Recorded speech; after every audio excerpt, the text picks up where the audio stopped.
Welcome to ESG On Tap. We're here to celebrate all the great work that's been done in ESG over the last few years, to look at the improvements and the opportunities going forward, and also to look at challenge areas and ways that we can improve.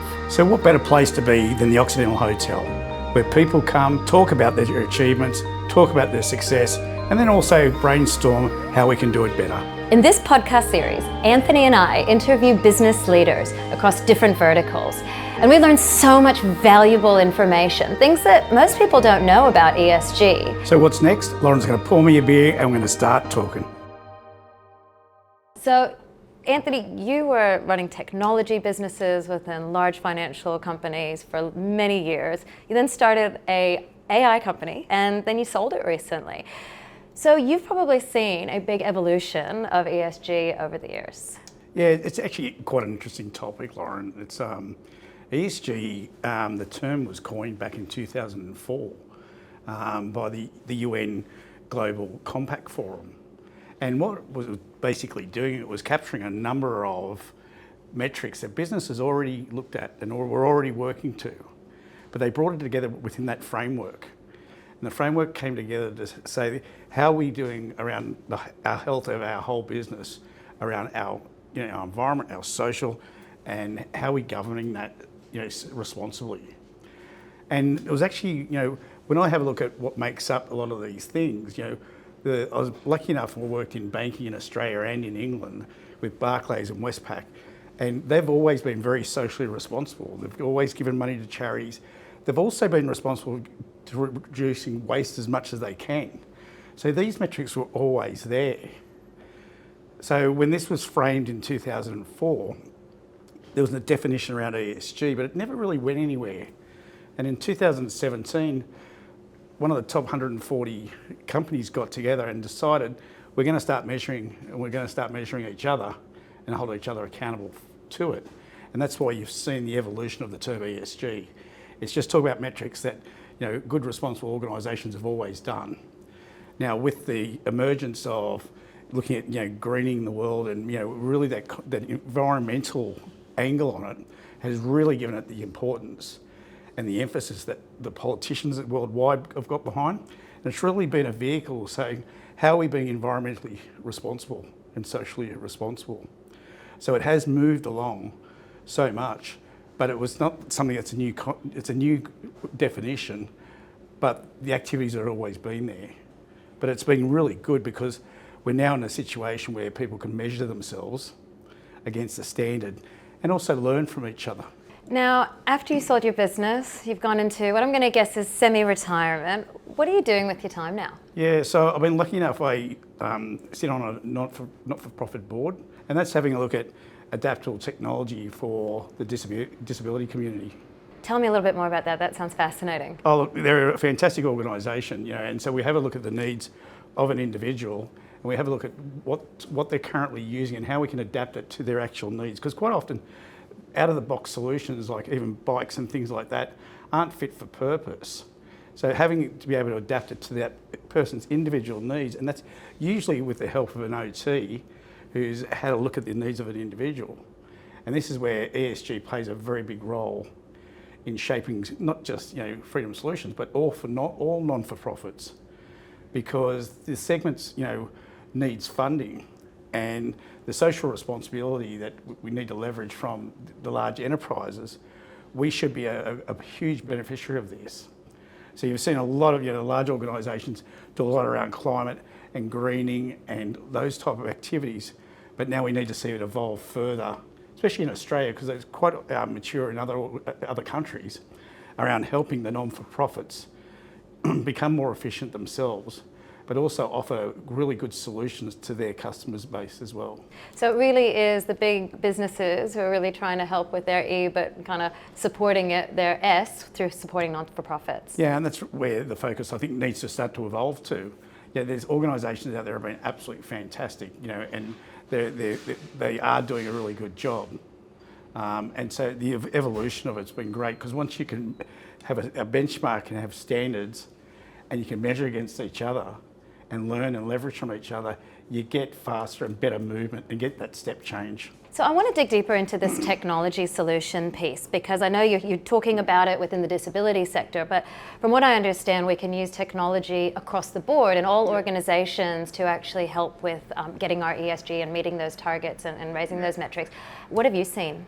So in the last 10, 12 years, we've seen the emergence of automation and AI, and also good data modernisation within organisations. And so that evolution of the technology has actually been a really good vehicle for all industries and enterprises, no matter how big, how small, to actually identify areas where they can be far more efficient and effective.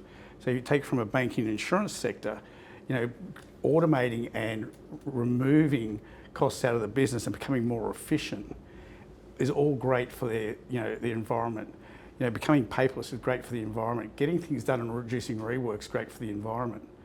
And also then from a social point of view, it's actually giving better benefits back to their staff. And that in turn, that investment, freeing up staff's time, goes into the community as well.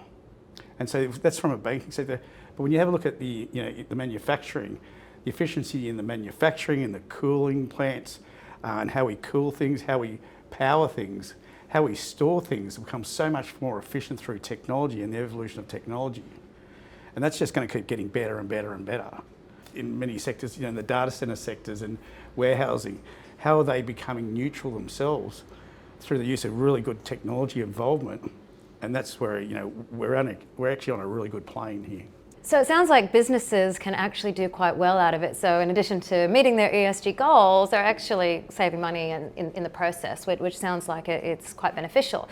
But if we take it to the customer base and the general public, there's a bit of sentiment out there that this is kind of a waste of time. Why are the businesses that we're purchasing from or doing business with spending all of their money on that when they could be spending money on us? So there's kind of a bad sentiment out there. How would you address that? I don't think they're spending money necessarily on it, because these are activities that responsible organisations have been doing forever. This has just been a reportable framework being put over. I think it's had a bad tag because it got politicised, and because we want to get more and more for the environment. We don't think we're doing enough for the environment, and so it gets politicised along with that. I think this is a change management exercise for customers to understand what investment these organisations are actually putting into their own ecosystems to actually help their ESG footprint. And so I think there's a branding, there's not enough awareness how much is being done and how much it's improved over the years. But there's also, we're seeing different segments, especially in the SME market, that don't have these resources to support it. They need further assistance, they need some help too. So there's a two-speed economy on this. But if you look back and have a look at the great work organisations are doing, I just don't think we're promoting it the right way. But there's also areas, we've been very strong as a worldwide group looking at the environmental, but there's more we can do around the social. And this is what I'm talking about for the not-for-profit sector, not just in the disability sectors. There's a lot of other non-for-profits that really need that injection from the large multinationals to help improve their offerings and help them along their journey as well. So it sounds like you're proposing that big businesses actually invest or support small businesses, not-for-profits, and work together. How do you propose that happening? I think it's awareness and showing where they can actually add value. And I think it's about people putting their hand up and, like anything else, having a good business case to it. Because you shouldn't be throwing money at something that's not going to have a good, beneficial, trackable, reportable outcome. So, everything you do needs to be measured. It needs to be, so how are we delighting the customer? How are we becoming more efficient? How are we becoming more effective? How are we doing things safer? And so you've still got to go through that business development, understanding on how you need to support. Because if not, you're just going to be, it's not a matter about donating money to charities or things like that. It's understanding what are the true value of my investment. But it's still that investment's for good. Technology can be used for good, it can be used for bad, but this is using technology for good, investment for good, not for the sake of just investment. Looking ahead, where do you see the future of ESG? How are we going to take it into the future and make it so that it's something that we can actually embrace? Oh, look, with ESG, you'll see it evolve. it really got angry in 2017. We've seen that, and it will evolve to something again and again, just like technology evolves. The way we look at things, the way we measure ourselves will evolve as well. So I think it's a journey. It's always a journey, because if you always do what you've always done, you'll always get what you always got. So you've got to keep evolving to get that next lot of benefits and get that next segment going and get that level of improvement.